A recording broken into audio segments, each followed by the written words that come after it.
नमस्कार दोस्तों, हमारे यूट्यूब चैनल पर एक बार फिर आपका स्वागत है।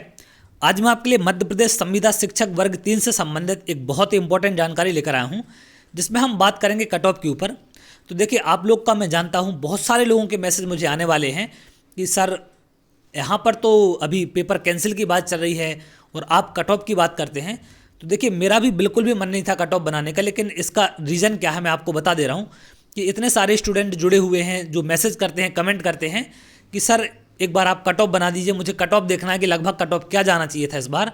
क्योंकि आप कोई भी एग्ज़ाम दे के आते हैं, चाहे आप हों चाहे कोई भी स्टूडेंट हो, एग्ज़ाम दे के आते हैं तो सबके मन में एक जिज्ञासा होती है, एक जानने की इच्छा होती है कि लगभग कट ऑफ कितना जाना चाहिए, मेरे मार्क्स इतने हैं तो क्या मेरा सिलेक्शन होगा या नहीं होगा। तो इन सब को देखते हुए उनने भी कमेंट किया है, उनने भी जानने की इच्छा जाहिर की है कि सर आप एक बार कट ऑफ ज़रूर बनाएं। तो मैंने सोचा कि इन सब पूरा पेपर आप कंप्लीट हो चुका है आपका, तो कंप्लीट होने के बाद अब देखिए घोटाला हुआ है, क्या हुआ है, ये सारी चीज़ें आपके सामने हैं और उन पर सारी चीज़ें हम लोग भी आवाज़ उठा रहे हैं, आप भी आवाज़ उठाएं। तो आगे जांच होगी, जो भी डिसीजन होगा। अब हमारे हाथ में सिर्फ जितना है हम उतना कर सकते हैं, आवाज़ उठा सकते हैं, पीवी तक जा सकते हैं और हम उस चीज़ में सफल हुए हैं, आवाज़ हमारी वहाँ तक पहुँच चुकी है। अब जाँच होगी, जाँच होने के बाद क्या डिसीजन आएगा ये बात की बात है, इस पर हम बाद में बात करेंगे। लेकिन अभी हम बात करते हैं कि जो भी स्टूडेंट हैं कमेंट कर रहे हैं वो कट ऑफ जानना चाहते हैं उस पर, क्योंकि ऐसे माहौल में ना तो आपका कट ऑफ जानने का मन होता है, ना ही किसी का कट ऑफ बनाने का मन होता है। लेकिन फिर भी एक जिज्ञासा होती है कि ज़रूर कट ऑफ पर बात की जाए। बहुत से लोग पूछते हैं डायरेक्ट इनडायरेक्टली कि लगभग कट ऑफ कितना होना चाहिए। तो उन सब के आधार पर मैंने एक कट ऑफ डिसाइड किया है आपका। तो देखिए, कट ऑफ कम होने के हज़ार रीजन थे, आप जानते हैं। आप एग्ज़ाम देने गए हैं, सभी स्टूडेंट ने एग्ज़ाम दिया है, तो जिनने भी एग्ज़ाम दिया है उनको पता है सारी चीज़ें कि कट ऑफ कम होने के रीज़न क्या थे। सबसे पहला रीज़न, तो अगर हम बात करें कट ऑफ कम होने की, तो पहला रीज़न था एग्ज़ाम का लेवल। जो स्टूडेंट थे वो उस लेवल के लिए प्रिपेयर नहीं थे। बहुत सारे स्टूडेंट हैं जिनकी तैयारी अच्छी थी, वो अच्छा स्कोर करके आए हैं, लेकिन बहुत से स्टूडेंट ऐसे भी थे जो इस लेवल के लिए पहले से प्रिपेयर नहीं थे, उनने ना तो इसकी उम्मीद की थी।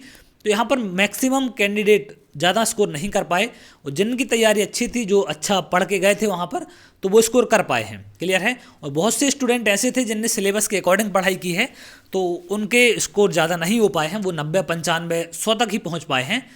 तो इन सब चीज़ों का एक ये रीज़न भी था। दूसरा रीज़न क्या था कि देखिए, किसी का एग्ज़ाम पेपर में आप एग्ज़ाम देने बैठे हैं तो वहाँ पर कभी कंप्यूटर में लाइट चली जाती है तो कंप्यूटर हैंग हो जाता है, किसी का बंद हो जाता है। तो ये सारी चीज़ें देखने मिली है मुझे। बहुत सारे स्टूडेंटों के कमेंट आए हैं कि सर पेपर दे रहे थे लेकिन लाइट चली गई, बीच में 10 मिनट बैठे रहे। तो देखिए, जब आप 10 मिनट बैठते हैं, लाइट जाती है, तो आप वैसे ही घबरा जाते हैं। एकदम से आप इतनी तैयारी करके जा रहे हैं वहाँ पर और लाइट चली जाए बीच में, तो आपको लगता है पता नहीं क्या होगा और आप घबरा जाते हैं। और घबराने के दौरान 100% आपके एग्ज़ाम पर इफेक्ट पड़ता है। अब इफेक्ट 2 नंबर का हो, 4 नंबर का, 5 नंबर का, आप जानते हैं कि 1 नंबर की भी अहमियत क्या होती है। क्लियर है। तो एक मेजर रीज़न ये भी था कट ऑफ कम होने का। अगला रीज़न क्या था कि बहुत से कैंडिडेट ऐसे हैं जिनने संस्कृत सेलेक्ट किया था या इंग्लिश सेलेक्ट किया था, तो संस्कृत वालों को इंग्लिश सामने मिल गई, इंग्लिश वालों को संस्कृत सामने आई है।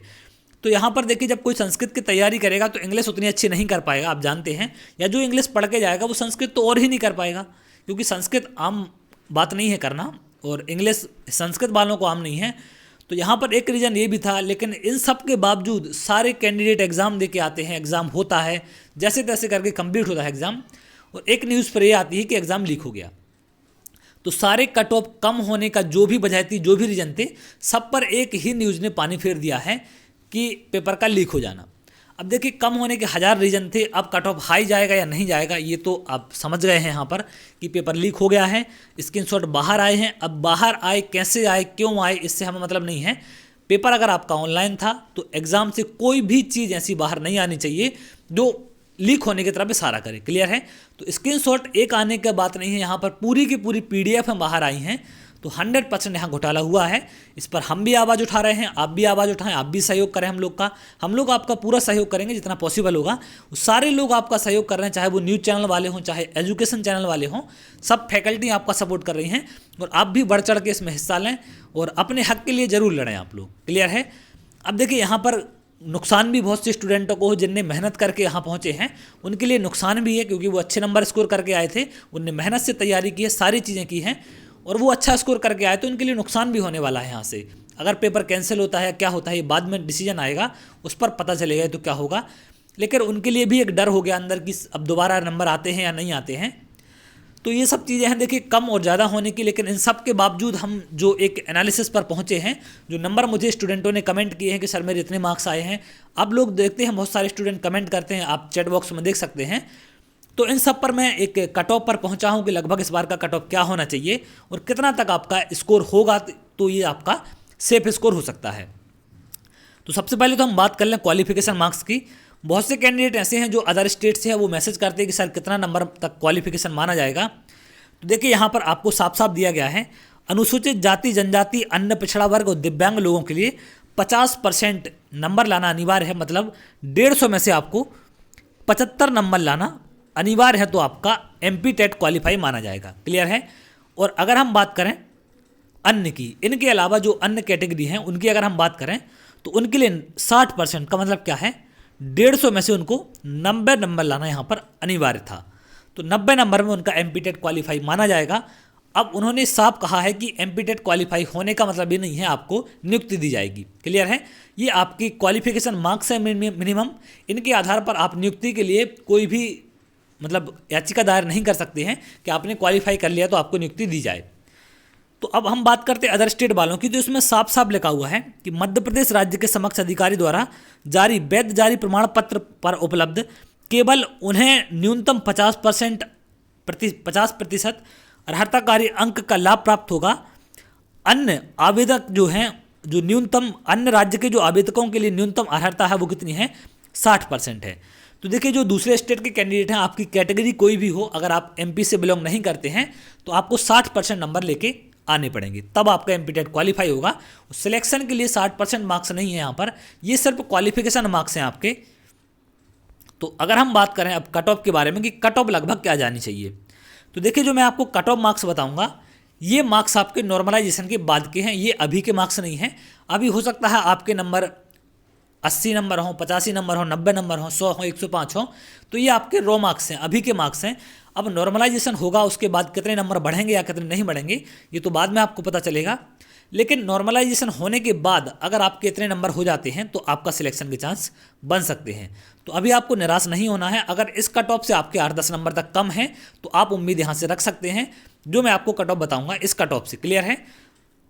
तो अगर हम बात करें, सबसे पहले हम आते हैं जनरल कैटेगरी पर। तो जनरल कैटेगरी में अगर हम मेल की बात करें तो मेरे हिसाब से जो कट ऑफ होना चाहिए, जितना मैंने एनालिसिस किया है, आपने देखा पर डे एग्जाम का एनालिसिस किया मैंने, पर डे मुझे नंबर पता चले लोगों के, तो हज़ारों कम से कम 4 से 5 हज़ार लोग ऐसे होंगे जिनने मुझे कमेंट किए हैं अपने नंबर कि सर मेरे इतने मार्क्स आए हैं।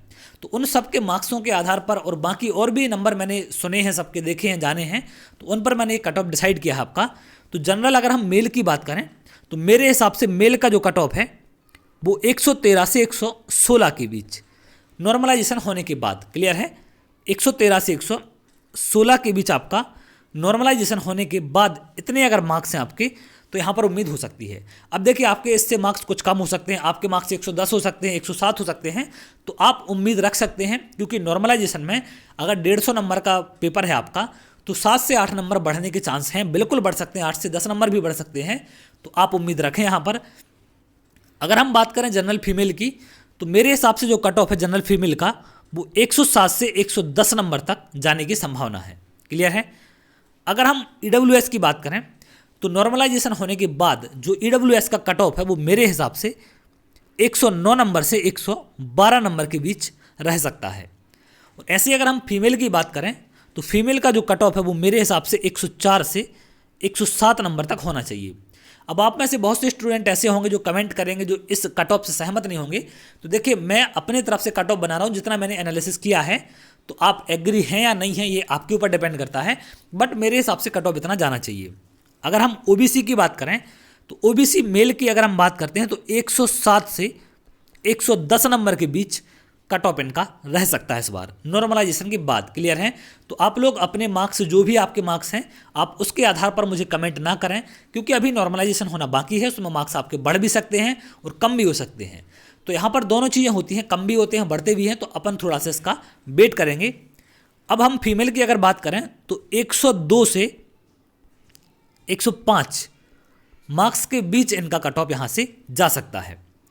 अगर हम एससी की बात करें तो एससी का कट ऑफ मेरे हिसाब से 96 से 99 मेल का कट ऑफ होना चाहिए और अगर हम फीमेल की बात करें तो इनका 94 से 96 इस बीच फीमेल का कट ऑफ रह सकता है। क्लियर है।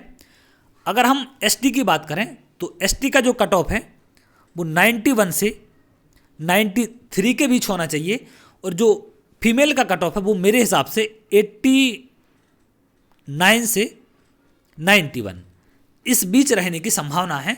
तो ये आपके कट ऑफ हैं। अगर हम बात करते हैं अब फिजिकल हैंडीकैप की, तो जो भी फिजिकल हैंडीकैप में अगर मेल हैं आप, तो आप कम से कम इस कट ऑफ से 10 नंबर कम मान के चलें। 8 से 10 नंबर, ज़्यादा से ज़्यादा 8 से 10 नंबर आप यहाँ से क्या मान के चलें, 8 से -10 ये आप यहाँ से मान के चलें। और सेम कंडीशन है फीमेल की, -8 से -10 तक आपका कट ऑफ यहाँ से जा सकता है। जैसे अगर मान के चलिए एग्जाम्पल के लिए जनरल कैटेगरी का मेल का कट ऑफ जाता है 110 नंबर, 115 नंबर, तो उससे आप 10 नंबर कम अपने मार्क्स मान सकते हैं। तो ये फिजिकल हैंडीकैप की बात है कि इनका कम से कम जो कट ऑफ होना चाहिए उससे 10 नंबर तक ही आपके यहाँ पर आप कम मान सकते हैं। क्लियर है। तो यहाँ पर अब कुछ लोगों को ये लगेगा कि सर इतना नंबर तो नहीं होगा, कट ऑफ क्या होगा या क्या नहीं होगा। तो देखिए, आप नॉर्मलाइजेशन के बाद की बात मैंने की है, आपको बार बार मैं इस बात को क्यों फोर्स कर रहा हूँ, क्योंकि बहुत सारे स्टूडेंट कमेंट करते हैं, इतना सब देखने के बाद भी कमेंट आते हैं कि सर मेरे नंबर इतने हैं, कट ऑफ का सिलेक्शन होगा या नहीं होगा। तो मैंने ये नॉर्मलाइजेशन के बाद के मार्क्स बताए हैं। अब आपके बढ़ेंगे या नहीं बढ़ेंगे ये डिपेंड करता है एग्जाम की शिफ्ट कैसी थी। अगर एग्जाम का लेवल हार्ड होगा तो सिंपल सी बात है आपके नंबर बढ़ेंगे, और अगर आसान होगा तो आपके कम होंगे, और मॉडरेट होगा तो ज़्यादा वेरिएशन नहीं होगा, आपके मार्क्स वही रह सकते हैं जो आपके नंबर हैं। तो ये था, आप इसका स्क्रीनशॉट ले सकते हैं, आप कट ऑफ मैच कर सकते हैं। आने के बाद फाइनल अगर ये एग्ज़ाम सही रहा या दोबारा एग्ज़ाम होता है तो उसके हिसाब से हम बाद में कट ऑफ बनाएंगे। अगर हम इस एग्ज़ाम की बात करें, इसमें सारी जांच सही पाई जाती है, एग्ज़ाम जो लीक हुआ है उस पर जांच होने के बाद सारी चीज़ें सही होती हैं, तो कट ऑफ क्या होना चाहिए। और यहाँ पर देखिए, अब एग्ज़ाम क्या होगा कैसा होगा ये तो हम बाद में बात करेंगे इस पर, अभी हम कोई बात नहीं कर रहे हैं। अभी हमारा मेन फोकस क्या है कि निष्पक्ष जांच होनी चाहिए, जो भी दोषी है उनके खिलाफ कार्रवाई होनी चाहिए, और उचित कदम इस पर व्यापम उठाए जिससे बच्चों के भविष्य को खतरे में ना हो, बच्चों का जो भविष्य है वो खतरे से बाहर आ सके, और आगे आने वाली जो भी एग्ज़ाम हो उनमें ऐसी घटनाएं ना हो। तो आप सब ज़्यादा से ज़्यादा इन वीडियो को फॉरवर्ड करें, ज़्यादा से ज़्यादा लोगों तक पहुँचाएँ, जिससे सब तक आवाज़ पहुँचेगी। क्योंकि अगर 2-4 500 या 1000 लड़के भी एक साथ हो जाते हैं तो फ़र्क नहीं पड़ता। अगर 20 लाख 10 लाख लोग एग्ज़ाम देते हैं और 2-4 के एक साथ हो जाने से फ़र्क नहीं पड़ेगा। आप सबको एक साथ आना पड़ेगा, सबको एक साथ आवाज़ उठानी पड़ेगी, तभी उस पर कोई एक्शन लिया जाएगा, तभी कोई वहाँ पर रिजल्ट निकलेगा। तो चलिए, आज के लिए इतना ही। अगर आपको वीडियो अच्छा लगा हो तो वीडियो को लाइक कर लें, चैनल को सब्सक्राइब कर लें, जिससे आगे आने वाले और भी इंपॉर्टेंट वीडियो आपको मिल सकें। और पर डे हम लोग आपको अपडेट करते रहेंगे, तो उसके लिए आप बिल्कुल हम लोग से जुड़ जाएँ। तो चलिए, बहुत जल्द अगली वीडियो में मिलेंगे, तब तक के लिए बहुत बहुत धन्यवाद।